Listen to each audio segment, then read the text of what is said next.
Welcome back, everyone, to a brand new season of the Good News Chat. I'm Anna, and I am so excited to be starting this new chapter with you. And I'm David. It's great to be back. In our first season, we laid the foundation.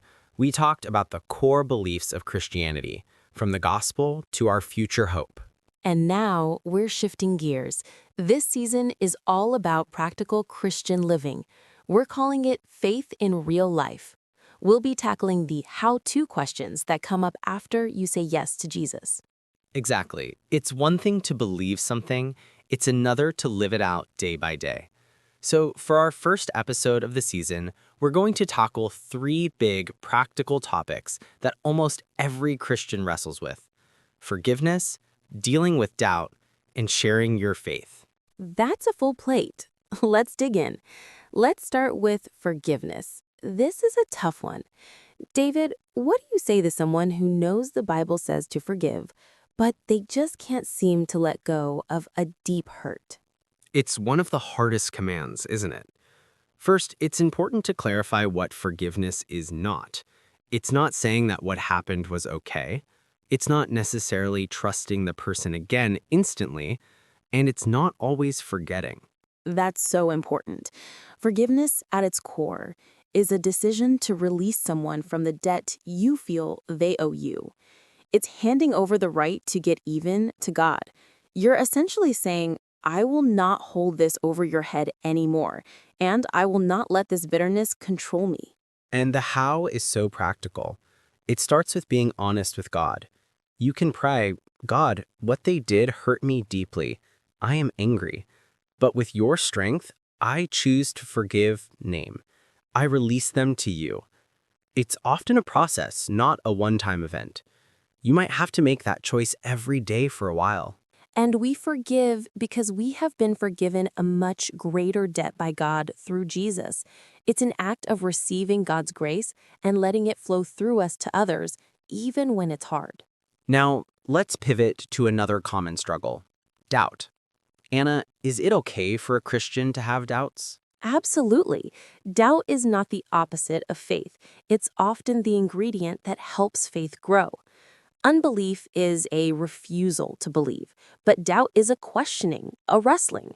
Some of the greatest saints in the Bible doubted: John the Baptist, Thomas, even the father of the demon-possessed boy who cried out, I do believe, help me overcome my unbelief.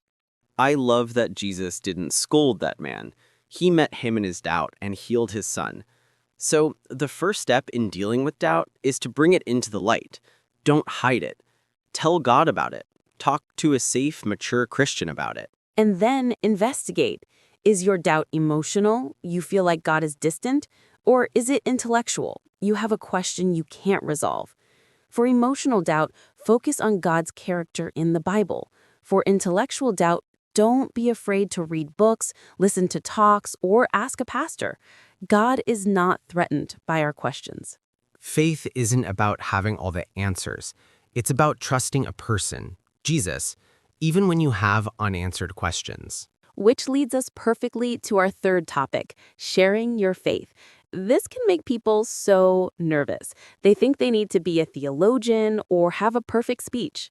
The best way to think about it is not as a sales pitch, but as sharing your story. No one can argue with your personal experience. You are the world's leading expert on what Jesus has done in your life. Yes, your story is powerful. It can be as simple as, before I knew Jesus, I felt blank. Then I encountered him, and now I have blank. It doesn't have to be dramatic. Maybe he gave you peace in anxiety or purpose in a season of confusion. And the how is about building relationships and being ready to give a reason for the hope you have, with gentleness and respect. It's less about debating and more about inviting. It's saying, this is what has helped me. Can I tell you about it? And always, always bathe it in prayer. Ask the Holy Spirit to open doors and give you the words. You are just responsible for being faithful and kind. The results are up to God. So, to quickly recap our 3 practical tools for real life: forgiveness, a decision to release debt, done with God's strength; doubt, an opportunity to grow by bringing questions into the light; sharing faith, a natural sharing of your story with gentleness and respect. We hope this gives you some practical handles for your walk with God. In our next episode, we'll dive into another everyday topic, finding joy and purpose in your work. Until then, remember, God is with you in the practical, messy, and beautiful moments of everyday life. Live your faith out loud this week. Bye for now. Bye for now. Hello and welcome back to the Good News Chat. I'm David. And I'm Anna. This is our Faith in Real Life season, where we talk about how our faith connects to our everyday moments. And today, we're talking about something that takes up a huge part of our lives, our work. Whether you're a CEO, a student, a stay-at-home parent, a barista, or looking for a job, we all wrestle with questions about work. Is this all there is? Does my work even matter?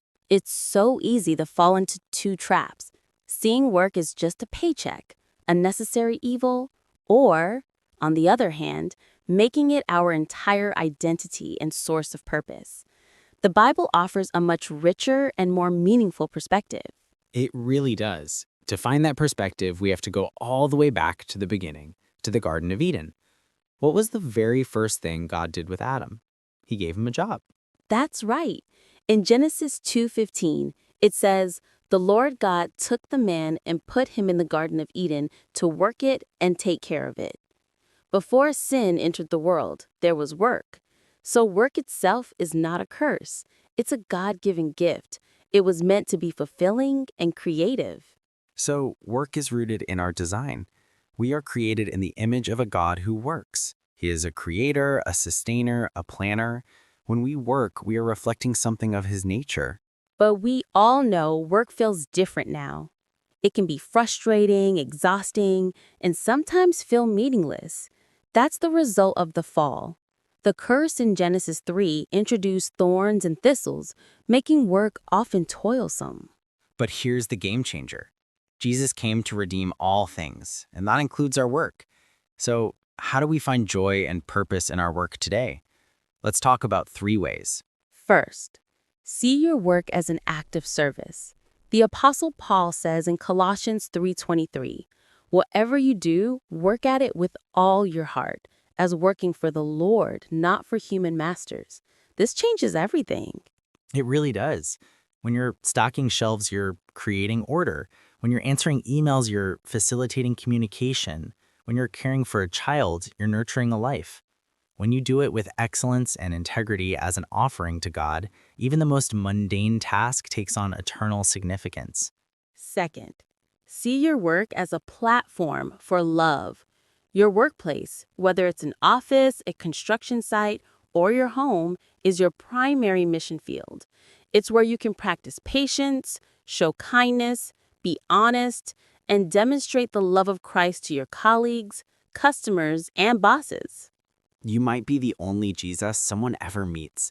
And that happens not just in what you say, but in how you work, your attitude, your ethics, your generosity. Purpose is found in the people you get to serve and love through your work. And third, trust God with the fruit of your work. We often tie our purpose to outcomes, a promotion, a successful project, a big paycheck. But our job is to be faithful with the work God has given us today. The results are in His hands. This is so freeing. It takes the pressure off. You can find joy not in the title or the salary, but in the simple act of being God's faithful representative right where He has placed you. So, whether you're in your dream job or just in a season of daily bread work, you can pray, "God, use my hands, my mind, and my attitude today to serve you and love others. Let my work be an act of worship." That's a prayer that can transform any job into a calling. We hope this encourages you this week as you head to work, whatever that looks like for you. Next time, we'll tackle another deeply practical topic on managing money as a Christian. Until then, remember, your work matters to God. Go be a blessing in your workplace. Bye for now. Hello and welcome back to the Good News Chat. I'm Anna. And I'm David. This is our Faith in Real Life season. And today we're talking about a topic that affects every single one of us and can be a huge source of stress or peace: money. It's true. Money can feel so personal and stressful. The world tells us to get as much as we can and spend it on ourselves. But the Bible has a completely different perspective that's actually incredibly freeing. It really is. Jesus talked about money more than he talked about heaven and hell combined. So it's clearly a big deal to him. But it's not because he wants our money, it's because our attitude toward money is a direct indicator of our heart. He said, "For where your treasure is, there your heart will be also." That's the key, isn't it? It's a heart issue. So let's break down a few core biblical principles that can guide us. The first and most foundational is this: remember who it belongs to. This changes everything. Psalm 24:1 says, "The earth is the Lord's and everything in it. We are not owners. We are managers or stewards. God is the owner, and he has entrusted us with resources to manage for his purposes and his glory." So when we look at our bank account, we can shift from thinking, this is all mine to spend, to asking, God, how would you like me to use your resources that you've put in my care? That's a game-changing shift in perspective. It absolutely is. The second principle flows from that. Live on a plan and avoid debt. This isn't just good financial advice, it's biblical wisdom. Proverbs 21:5 says, "The plans of the diligent lead to profit." And a huge part of that plan is being content and living within our means. The Bible warns strongly against the slavery of debt. Proverbs 22:7 says, "The borrower is slave to the lender."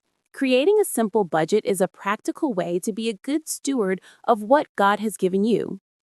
Now, this next principle is where we actively put our faith into practice. Give generously and first. This is the concept of first fruits.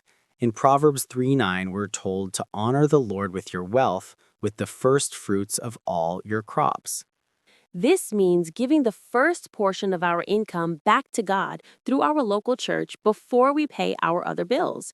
It's a tangible act of worship that says, God, I trust you to provide for me. You are first in my life. It trains our hearts to be generous and breaks the power of greed. And the amazing promise attached to this is that God loves a cheerful giver and he will provide for our needs. It's not a prosperity gospel to get rich. It's a promise that as we are faithful, he is faithful. The final principle is save wisely and invest eternally. The Bible commends the ant for storing up provisions. It's wise to save for future needs and emergencies.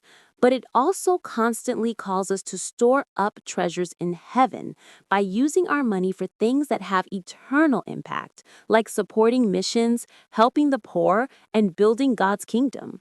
So, to quickly recap, a Christian approach to money is shift your mindset. You are a manager, not an owner. Make a plan, budget, live within your means, and avoid debt. Give generously. Honor God with the first part of your income. Save and invest. Be wise for the future, but focus on eternal treasures. When we do this, money becomes a tool for worship and blessing, rather than a source of anxiety or a master that controls us. We can experience the peace and freedom of truly trusting God with our finances. We hope this takes some of the fear out of money and replaces it with a sense of purpose. Next time, we'll be talking about navigating relationships with grace and truth. Until then, may you experience the joy and freedom of being a faithful steward. Thanks for listening. Bye for now. Bye for now.